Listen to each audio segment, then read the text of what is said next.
have fellowship one with the other.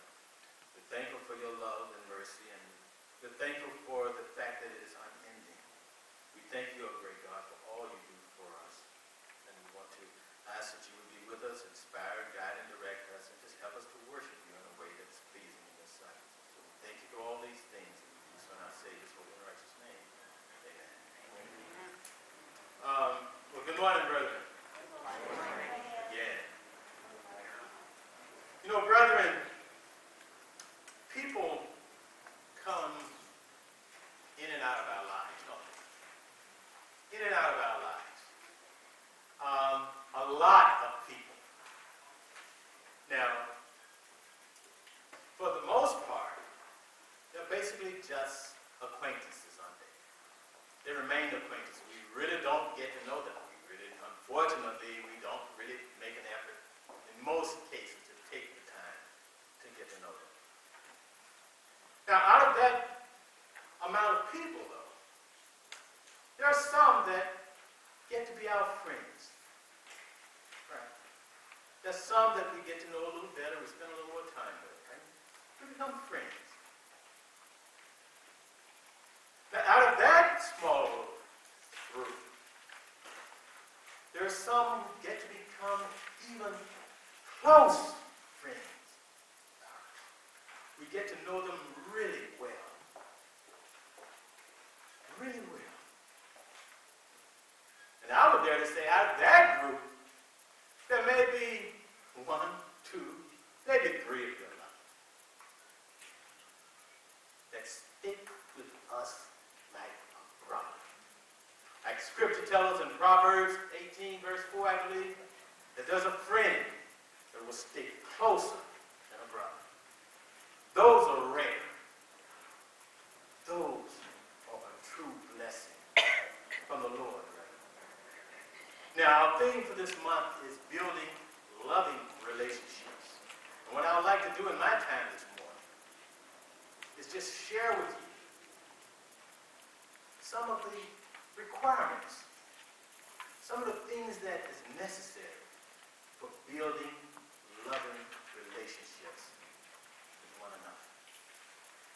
Now, our Bible, brethren, and what I'll do is we'll use an example from them, because the Bible is filled with examples of loving relationships, deep friendships, the friendships between God and people, the friendships between people, right? And we're going to look at one today and see what we can learn about building loving relationships. Building a godly relationship is what it really amounts to. That is the type of friend that we're talking about. That is the type of friend that we will have in our lives when we strive to build loving relationships. Now, the example we'll use today is that of David and Jonathan. The story we all are fairly familiar with, right? David and Jonathan, brethren. David and Jonathan had a deep, deep friendship. A deep friendship. So much so that Scripture tells us that they loved one another like they loved themselves. And that sounds like something the Bible tells me. Our Lord tells us, right, Steve? To love our neighbor as ourselves. As a matter of fact, let's just read that before we go any further. 1 Samuel, chapter 18, I believe, verse 1.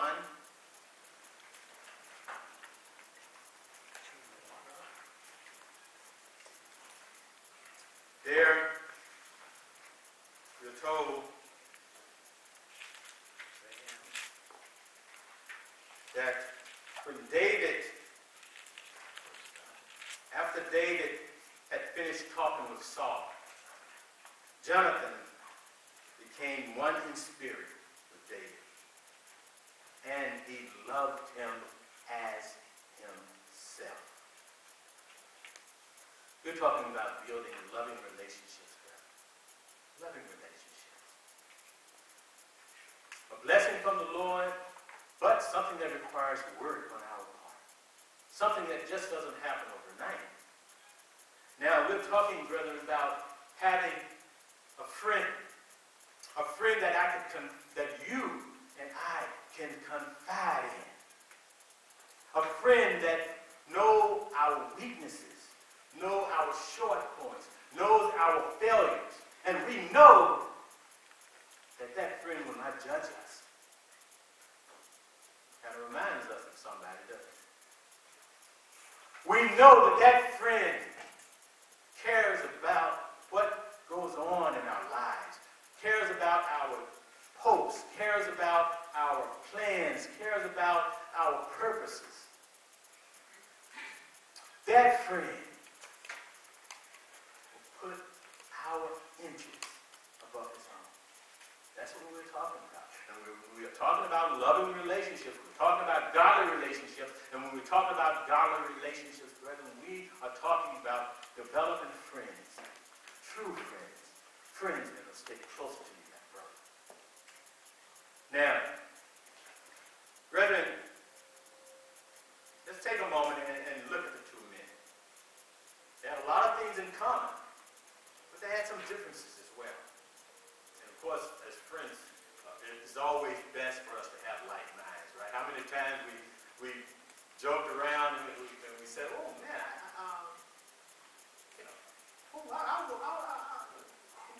we're almost dressed alike today."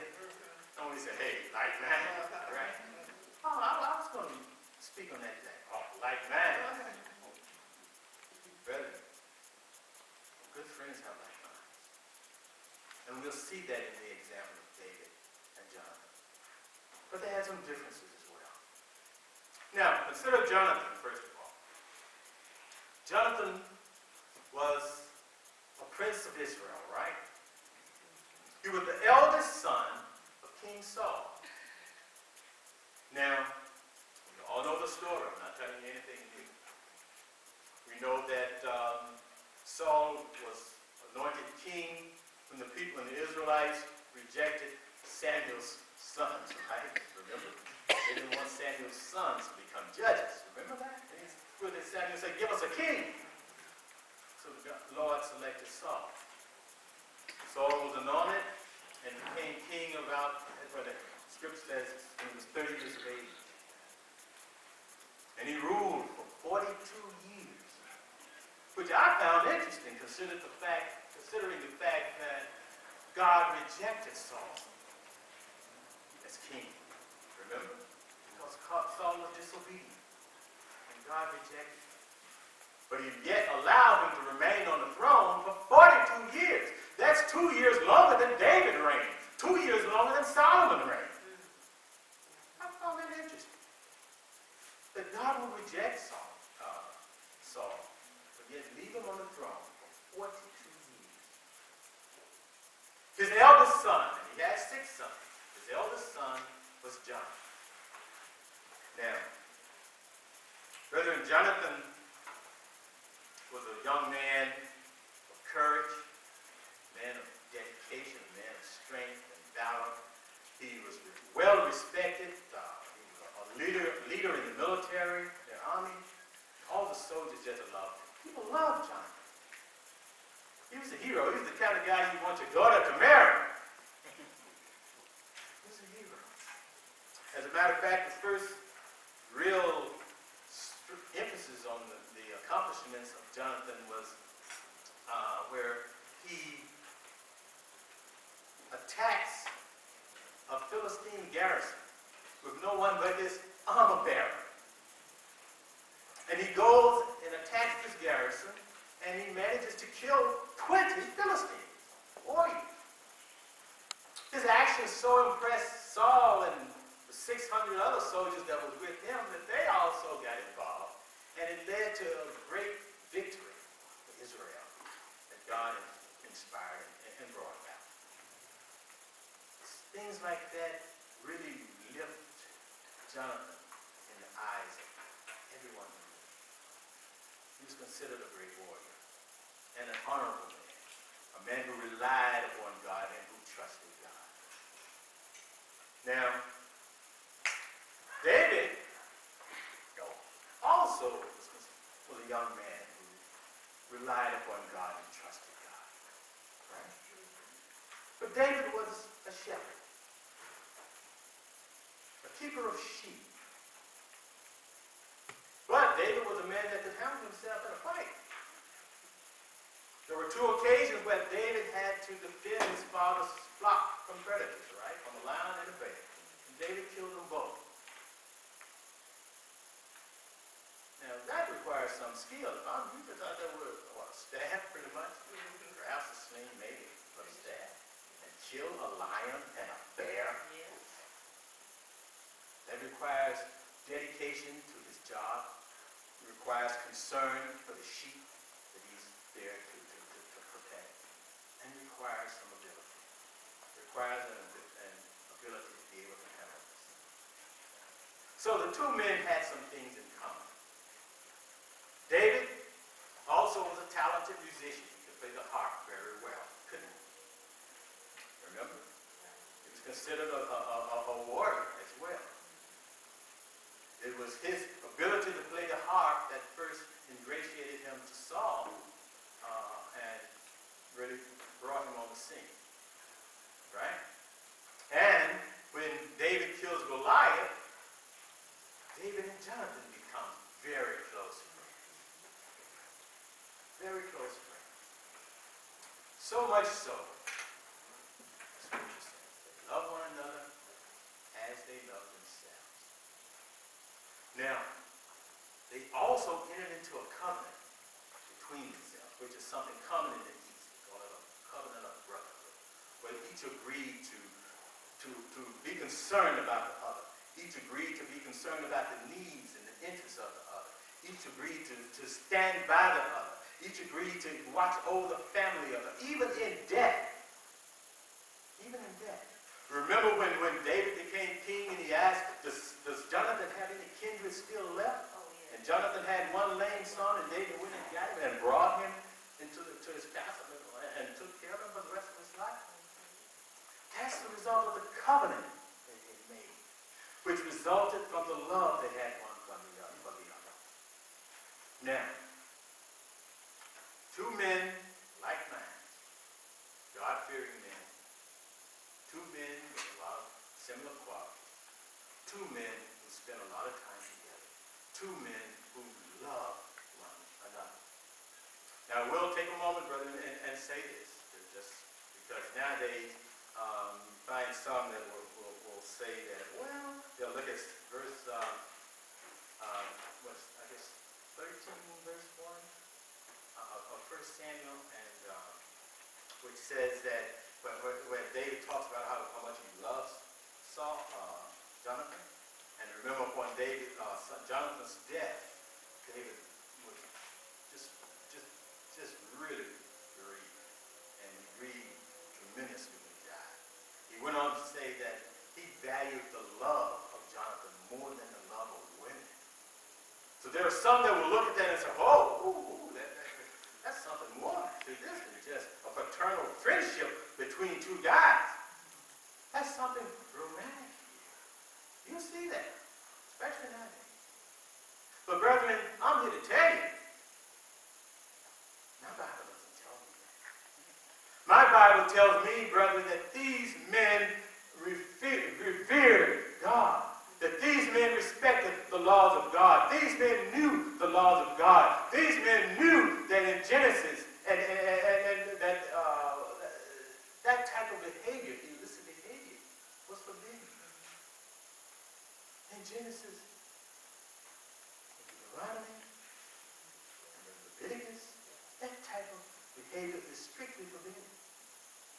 Now, you think God, brother, your God, and remember, those days God dealt with us from a position of law and obedience. You think God would remove Saul from being king because he's obedient and then install another man that has a blatant disregard for his law as well? No. That doesn't make any sense. No. No. Not at all. Now, what are some of the requirements? Because as we look at their example, we see something that tells us a lot about loving relationships, how to build loving relationships. What are some some of the things that are required? First of all, as I said before, Jonathan was the eldest son of King Saul. Why is that important? Because Jonathan is the man who would be king. Jonathan is the heir to the throne of Israel. Now, why is that important, brethren? Because how many of us would befriend our rival? Would befriend the one who is destined to replace us? Jonathan would be king. You know, when God rejected Saul, he allowed Saul, like I said, to stay on the throne for 42 years. It really didn't affect Saul that much. But it cost Jonathan a lot. Because Jonathan would have been the next king of Israel. So what do we see, brother? We see a young man willing to sacrifice his future to a degree for the benefit of a friend. Every time Jonathan helped David, he injured his own future. Every time Jonathan would intervene and convince his father, don't harm David.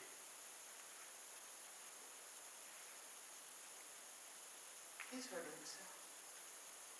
Most of us would have been angry, would be very angry with, you're going to replace me as king? Most of us wouldn't want that to happen. That is a very strange and unusual thing. That tells me, brother, that one of the requirements for a loving relationship is a willingness to sacrifice. A willingness for self-sacrifice. Loving relationships, brethren, can be costly. It costs, as we see here, it costs Jonathan the throne to a degree. But Jonathan never failed to be there for David. He never failed to share with David. He never failed to take care of David. How many times, brethren, you see when you look at 1st and 2nd Samuel, you see Jonathan will go to his father and intervene for David.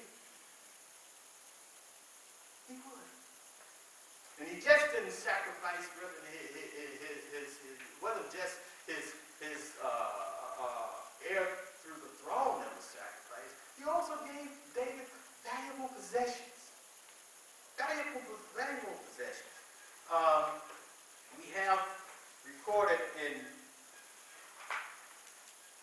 1 Samuel chapter 18, verse 4, and let's look at that one. We're told that Jonathan took off the robe he was wearing. Jonathan was a prince of Israel and gave it to David, along with his tunic, and even his sword, and his bow, and his belt. Those are valuable items, brother. Those things tell me that Jonathan came to realize that God had some big plans for David. Big plans for David. And being a God-fearing man, Jonathan supported those plans, even to his own detriment, as far as the throne was concerned. Even as far, and when you really think about it, that God not only, when on Saul's death, God also, all of his sons were killed. So there was no rivalry left, no question as to who had who's the rightful heir. All six. In due time. Actually, when Saul died, his youngest son of his wife, Ishbosheth, became king of Israel and ruled for 2 years. But he was killed as well. But brethren, true relationships, godly relationships can cost. It requires self-sacrifice. we see that in Jonathan, in this support of David. That's not all. True relationship also requires an intercessor. Requires a willingness to, well, let me say loyalty. That's better. I prefer to say loyalty. Because you see that in Jonathan's attitude toward David. Jonathan, time and time again, would go to his father and intervene on David's behalf. That is loyalty. It requires commitment. Commitment. Taking care of Mephibosheth, Jonathan's lame son, after becoming king, shows just how committed David was to Jonathan. So we see what? We see sacrifice, a willingness to sacrifice. We see loyalty, caring and concern for one another. We see being committed to each other, committed to the interests of one another. All of those things go into building loving, godly relationships. And I'll tell you, when you look at really Saul, I keep saying Saul, but I mean David and Jonathan, we see a relationship that reminds me a lot of the relationship our Lord and Savior wants with us. A relationship that involves loyalty, intercession, a relationship that involves sacrifice, a relationship that involves love. A loving relationship is what our Lord and Savior wants with every human being that walks the face of the earth. They just don't know it. Someday they will. And it certainly behooves each and every one of us to do whatever we can to help them come to realize it. Amen?